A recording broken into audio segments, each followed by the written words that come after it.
అదే RTV app వార్తల్ని క్షణాల్లో చదివే అవకాశం ఉంటుంది. ఒక న్యూస్ పేపర్, ఒక టెలివిజన్ ఛానల్ మీ చేతుల్లో ఎప్పుడూ ఉంటాయి.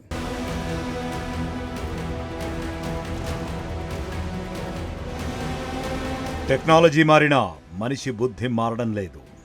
ఈ రోజుల్లో కూడా ఆడపిల్ల పుడితే అసహ్యించుకునే తల్లిదండ్రులు కొంతమంది ఉన్నారు. మగబిడ్డనే కావాలంటూ పిచ్చి పిచ్చి పనులు చేస్తున్నారు. వాళ్ళు చేసే కొన్ని పిచ్చి పనులు వేరే వాళ్ళ జీవితాలకు శాపాలుగా పరిణమిస్తున్నాయి. తాజాగా హైదరాబాద్ నీలోఫర్లో నెలన్నర బాబు కిడ్నాప్ వ్యవహారం కలకలం రేపింది. అప్పటికే 3 పిల్లలు. మగబిడ్డ కోసం ఆరాటం. కట్ చేస్తే చిప్పాకు. ప్రస్తుత సమాజంలో ఆడామగ ఇద్దరూ సమానంగా రాణిస్తున్నారు. కొన్ని రంగాల్లో మగవారి కంటే ఆడవారే ముందున్నారు. సమాజం ఎంతగా అభివృద్ధి చెందుతున్నప్పటికీ కొందరిలో మాత్రం కించిత్ కూడా మార్పు రావడం లేదు. ఆడపిల్ల పుట్టడమే పాపంగా భావిస్తున్నారు. మగబిడ్డ కావాలంటూ చేయకూడని తప్పులు చేస్తున్నారు. హైదరాబాద్ నీలోఫర్లో బాలుడి కిడ్నాప్ వ్యవహారం కూడా దీనికి సంబంధించింది. నీలోఫర్ ఆసుపత్రిలో ఈ నెల 23న శిశువు కిడ్నాప్ తీవ్ర కలకలం రేపింది.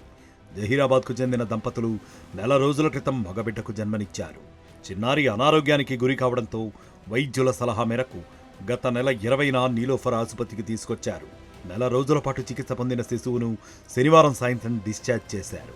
డిశ్చార్జి చేసే సమయంలో అమ్మమ్మ వద్ద ఉన్న బాబును బుర్ఖా ధరించిన ఓ మహిళ మాయమాటలు చెప్పి తీసుకువెళ్ళింది. వృద్ధురాలి దృష్టి మరల్చి శిశువుని తీసుకుని అట్టించాటే పారిపోయింది. బాబుని తీసుకున్న మహిళ కనిపించకపోవడంతో తల్లిదండ్రులు భయపడిపోయారు. వెంటనే నాంపల్లి పోలీసులకు ఫిర్యాదు చేశారు. సీసీ కెమెరాలను పరిశీలించి బాబుని తీసుకెళ్లిన మహిళ కోసం గాలించారు. కిడ్నాపర్లు మెహదీపట్నం మీదుగా కర్నూలు హైవేలో వెళ్తున్నట్లు పోలీసులు గుర్తించారు. పుల్లూరు టోల్ ప్లాజా వద్ద కిడ్నాపర్లను పట్టుకున్నారు. కిడ్నాప్ అయిన కొన్ని గంటల్లోనే బాబును రక్షించి క్షేమంగా తల్లి ఒడికి చేర్చారు పోలీసులు. శిశువు కిడ్నాప్ కేసులో పోలీసులు 3 అరెస్ట్ చేశారు.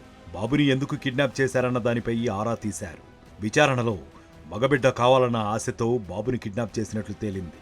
అనంతపురం జిల్లాకు చెందిన అబ్దుల్లా, రేష్మా దంపతులు కొన్నాళ్ల క్రితం ఉపాధి కోసం నగరానికి వలస వచ్చారు. వీళ్లకు 3 ఆడపిల్లలు ఉన్నారు. ప్రస్తుతం రేష్మా 8 నెలల గర్భవతిగా కూడా ఉంది. మళ్లీ ఆడపిల్లే పుడుతుందని భావించి మగ శిశువును తెచ్చుకునేందుకు ప్లాన్ వేశారు. ఇందుకోసం రేష్మా తన సోదరి షాహిన్ బేగాన్ని హైదరాబాద్కు రప్పించింది. పథకం ప్రకారం రేష్మా చికిత్స పేరుతో నీలోఫర్ ఆసుపత్రిలో చేరింది. ఆమెకు సహాయకురాలిగా షాహిన్ బేగం కూడా ఉంది. జహీరాబాద్కు చెందిన దంపతుల శిశువుపై కన్నేశారు. వాళ్లు డిశ్చార్జ్ అయ్యే సమయంలో వృద్ధురాలి దృష్టి మరల్చి శిశువుని తీసుకుని పరారయ్యారు. మగబిడ్డ కావాలన్న ఆశతో ఆ దంపతులు ఇప్పటికే 3 పిల్లలను కన్నారు. పైగా కడుపులో మరో బిడ్డ ఉంది. అయినా వాళ్లకు మగబిడ్డపై ఆశ పోలేదు. స్థాయికి మించి పిల్లలను కంటూ తప్పు చేసిన ఆ జంట మరొక తల్లి పేగును దూరం చేయాలని తప్పు మీద తప్పు చేసింది.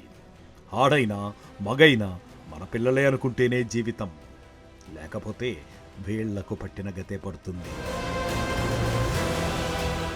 మరిన్ని వీడియోస్ కోసం ఛానల్ ని సబ్స్క్రైబ్ చేయండి. లేటెస్ట్ అప్డేట్స్ కోసం వాట్సాప్ ఛానల్ ని ఫాలో అవ్వండి. ఆ లింక్ డిస్క్రిప్షన్ లో ఉంది.